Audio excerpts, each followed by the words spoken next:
Selçuk'tan Melik Şah, Rezvan Şah, Sultan Şah, Tokrol Şah, Toğan Şah, Sencer Şah, Turan Şah.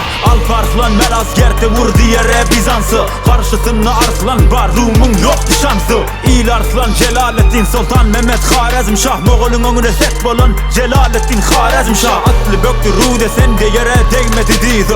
Boyun eğmen batırmış yenip yeke Cengiz'i. Semerkantlı Bukharalı Emir Teymur var. Göktürklü Bumin Hanatıyla Hun var. Babaki Hürremdin tarihte yaşar. Settarxan, Bağırxan, Mehmet Şah Qacar. Koran kim İsfahan'ı merdi cenge Kernal. Fethetti Hindistan'ı Nadir Şah Afşar. Alptekin Husro Melek Emadettin Zengi. Bayram Khan Baharli, Sultan Mehmud Gaznevi. Akkara Koyunlu, Osman Kara Türkmen.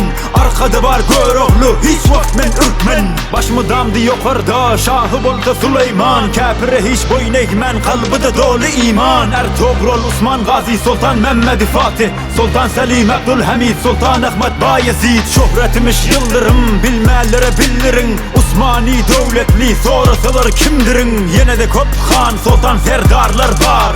Olur da diyecek bolsam aydın ama dar.